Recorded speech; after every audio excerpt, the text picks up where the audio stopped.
Ao longo das Escrituras Sagradas, recebemos orientações divinas que não visam incutir temor, mas sim mobilizar-nos à ação consciente. Essas advertências funcionam como um farol, mantendo-nos vigilantes no trajeto da vida. É fundamental compreender que, mesmo que tais alertas possam inicialmente evocar emoções ou pensamentos menos otimistas, seu propósito maior frequentemente se revela ao nos resguardar de aflições e tribulações desnecessárias.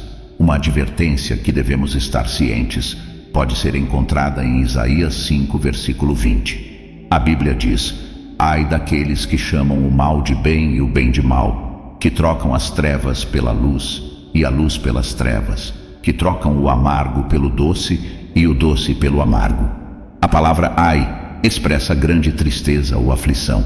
As Escrituras são enfáticas ao condenar aqueles que confundem o bem com o mal, a virtude com a vileza. Cuidado com os indivíduos que distorcem valores morais, chamando de benéfico aquilo que é manifestamente pecaminoso. Essa inversão de princípios é um indicativo alarmante, um alerta explícito para que não nos aliemos nem nos submetamos à orientação dessas pessoas. Afinal, elas não apenas abandonaram os preceitos éticos que deveriam nortear sua conduta, mas também reinterpretam o que é eticamente reprovável como se fosse louvável. Essa inversão moral coloca em risco a integridade da sua fé, ao promover uma realidade alternativa que subverte os verdadeiros valores. Essas pessoas levam os outros a pecar, seja por meio de sua influência, dinheiro ou ensinamentos falsos. No entanto, é importante perceber como Jesus Cristo leva a sério tal ofensa. Lucas 17, versículos 1 e 2 diz: ele disse para seus discípulos: é inevitável que venham escândalos, mas ai daquele por meio de quem vem. Seria melhor para ele ser atirado ao mar com uma pedra de moinho amarrada no pescoço do que fazer tropeçar um destes pequeninos. Existe uma reprimenda rigorosa destinada àqueles que, de maneira consciente e deliberada, induzem terceiros ao erro moral. Assim sendo, observe atentamente este alerta. Deve-se evitar qualquer envolvimento com indivíduos que escarnecem da bondade e da piedade, que optam pelas sombras em detrimento da luz divina. Afastar-se dessas pessoas é não apenas prudente, mas também crucial para a preservação da sua fé e salvação eterna.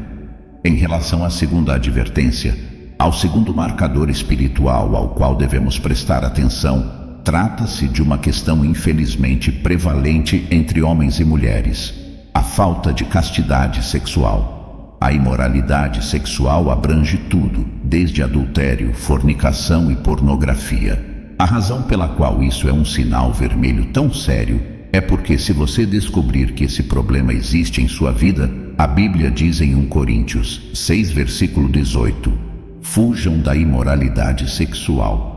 Qualquer outro pecado que uma pessoa comete é fora do corpo, mas quem pratica a imoralidade sexual peca contra o próprio corpo. Este é um versículo significativo, porque nos fala de um pecado que tem um efeito muito único. Qualquer outro pecado que uma pessoa comete é externo ao corpo, mas a imoralidade sexual envolve pecar contra o próprio corpo. Isso é significativo porque a Bíblia nos diz em 1 Coríntios 6, 19 e 20 que o nosso corpo é um templo do Espírito Santo. Ou vocês não sabem que o corpo de vocês é santuário do Espírito Santo que habita em vocês, que lhes foi dado por Deus, e que vocês não são de si mesmos? Vocês foram comprados por alto preço. Assim, honrem a Deus através do próprio corpo, pois a promiscuidade é um pecado que agride diretamente esta estrutura divina. Nós podemos negligenciar a importância de nossos corpos, mas para Deus, ele serve como morada do Espírito Santo. A imoralidade sexual compromete essa sacralidade instituída pelo Criador. Se você se encontra subjugado por comportamentos imorais, atente-se. Isso é um claro indicativo de perigo, uma ofensa direta contra seu corpo, que é designado como templo do Espírito Santo. Outro alerta ao qual deve estar vigilante diz respeito à idolatria. Um Um ídolo não é necessariamente uma estátua dourada colocada em um altar oculto. Pode ser o amor excessivo por riquezas, bens materiais ou até a busca incessante por aprovação social. Qualquer elemento ou pessoa que você priorize em detrimento de Deus se torna um ídolo em sua vida. A Bíblia nos adverte em Êxodo 20, 3 e 5: Não terás outros deuses diante de mim. Não farás para ti imagem de escultura, nem figura alguma do que há em cima nos céus, nem embaixo na terra, nem nas águas debaixo da terra. Não as adorarás, nem lhes darás culto, porque eu sou o Senhor, teu Deus, Deus zeloso, que vinga a iniquidade dos pais nos filhos até a 3ª e 4ª geração daqueles que me aborrecem. Deus não tolerará ídolos em sua vida. Portanto, é importante que nós, como filhos de Deus, examinemos nossos corações para garantir que não tenhamos ídolos em nossas vidas, pois Deus simplesmente não tolerará isso. O último sinal vermelho e advertência que gostaria de destacar diz respeito ao que você está ouvindo e recebendo. A Bíblia nos adverte em 2 Timóteo 4, 3 e 5: Porque virá tempo em que não suportarão a sã doutrina, mas, tendo comichão nos ouvidos, amontoarão para si mestres segundo os seus próprios desejos, e não só desviarão os ouvidos da verdade, mas se voltarão às fábulas. Tu, porém, sê sóbrio em tudo, sofre as aflições, fazes a obra de um evangelista, cumpre o teu ministério. Isso significa que você sempre deve estar disposto a ouvir o evangelho puro e não filtrado de Jesus Cristo. Um evangelho que prega o arrependimento e encoraja a vida justa. Um evangelho que requer que você leve sua cruz e siga Jesus Cristo. Considere o que Efésios 6, 13 que nos diz: Portanto, vistam toda a armadura de Deus, para que possam resistir no dia mau e permanecer inabaláveis depois de terem feito tudo. A Bíblia nos dá uma pista de que haverá um dia mau que virá sobre todos nós, um dia em que o inimigo atacará, um dia em que o diabo lançará dardos inflamados em nossa direção. Mas antes desse dia mau chegar, o que a Bíblia nos diz para fazer? Ela diz: portanto, vistam toda a armadura de Deus. Ou seja, antes do ataque, antes da batalha, você e eu devemos ter colocado a armadura completa de Deus. Isso é o que você chama de preparação para a guerra em tempos de paz. Você vê, a palavra de Deus nos fala sobre a guerra espiritual e as principados com as quais lutamos. Mas em Efésios 6, 13, acredito que a palavra de Deus está nos alertando que devemos estar prontos antes da batalha, porque gostemos ou não, haverá uma batalha em sua vida em algum momento. Isso pode se apresentar de diversas formas, mas ainda é uma batalha. Nesse sentido de estar preparado e sempre estar preparado, quero que você olhe para o Salmo 16, 8, que diz: Tenho posto o Senhor continuamente diante de mim, por isso que Ele está à minha mão direita, nunca vacilarei. Ou seja, este versículo está dizendo que eu sempre mantenho o Senhor à minha frente. Quando Ele está ao meu lado, eu não vou vacilar. Outra tradução diz: eu mantenho meus olhos sempre no Senhor, com Ele à minha direita não serei abalado.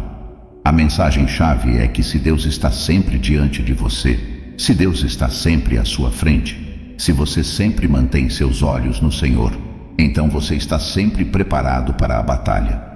Eu coloco o Senhor continuamente diante de mim, pois Ele está à minha mão direita, e eu não vou vacilar. A Bíblia diz que isso significa que você está olhando constantemente para Jesus. Está olhando constantemente para Jesus.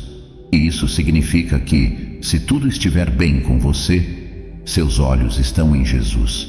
E se a tempestade estiver furiosa contra você, seus olhos ainda estão em Jesus. Mantenha sempre o seu foco em Jesus Cristo, pois Ele nunca o desamparará ou abandonará. Não podemos subestimar a magnanimidade divina, nem agir como se Deus não fosse digno de constante louvor e adoração, independentemente das circunstâncias em que nos encontramos. Imagine onde você estaria se Deus o deixasse desprotegido e à mercê dos desafios por conta própria. Logo, é imperativo estar sempre vigilante para os períodos de batalhas espirituais, mantendo-se na presença divina e sob a proteção do Altíssimo.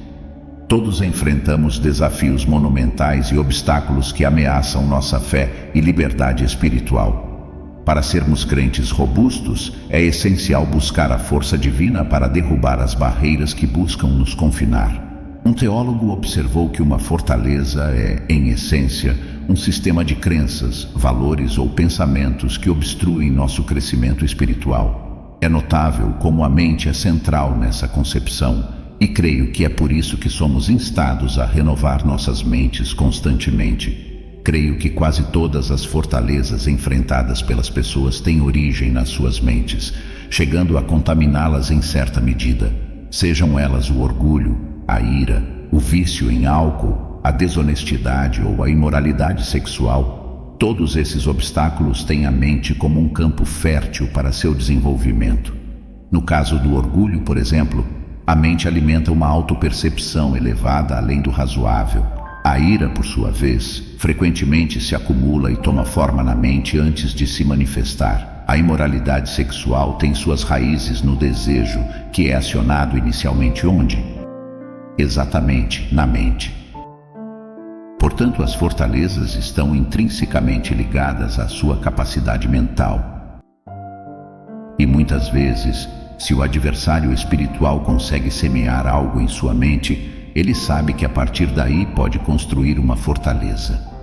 É por isso que acredito que em Filipenses 4:8 somos orientados a nos concentrar no que é verdadeiro, nobre, justo, puro, amável e de boa fama. Somos instruídos a meditar e pensar sobre essas coisas. Por quê? Para manter nossa mente ocupada, para encher nossas mentes com coisas relacionadas ao reino de Deus. Isso é para que o diabo não tenha espaço. 2 Coríntios 4:4 é outro versículo que quero lhe dar para ilustrar porque a mente é tão crucial nesse contexto. Diz: nos quais o Deus deste século cegou o entendimento dos incrédulos, para que lhes não resplandeça a luz do evangelho da glória de Cristo, que é a imagem de Deus. Mais uma vez, vemos uma referência à mente, como o diabo cega a mente das pessoas. Creio que o mecanismo primário através do qual essas fortalezas são formadas é a decepção, utilizada para atrair indivíduos à subjugação e a um estado mental oprimido. Contudo, quero ressaltar enfaticamente que, como filhos e filhas do divino, rejeitamos categoricamente as artimanhas do adversário. Contra-atacamos cada intenção maligna que tenta se infiltrar em nossas mentes. Depositamos nossa fé no poder redentor do sangue de Jesus Cristo para romper quaisquer grilhões e mantemos nosso foco em Jesus como o farol contínuo que nos orienta na nossa jornada espiritual. Portanto, se você identificar uma área em sua vida que necessite de atenção, não se sinta condenado, mas sim compelido a engajar-se na nobre batalha espiritual. Então, qual é o método eficaz para identificar uma fortaleza em sua vida? A resposta é direta. Examine a esfera de sua existência onde você está continuamente em combate, o campo no qual você encontra as maiores dificuldades. A necessidade de tal identificação decorre da astúcia e do dolo do adversário espiritual. Ele não apenas conhece, mas também explora os gigantes ou fortalezas contra os quais você luta. Por isso, a vigilância se faz imperativa. O inimigo semeará pensamentos maliciosos em sua mente, uma tentativa premeditada de seduzi-lo. Caso você sucumba a tal isca, não apenas será conduzido ao pecado ou à subjugação, mas também escancarará as portas para a instalação de uma nova fortaleza, ou mesmo uma forma de escravidão espiritual. Como inimigo, o diabo nunca apresentará as fraquezas ou lutas de outra pessoa a você. Ele não plantará um pensamento sobre álcool quando sabe que você luta contra a luxúria. Não, ele sempre encontrará a área em que você é mais fraco e usará isso contra você. É por isso que é tão importante que sejamos honestos conosco mesmos e examinemos as áreas das quais precisamos de libertação, porque o inimigo verá isso como uma oportunidade para perturbar nossa caminhada com Cristo.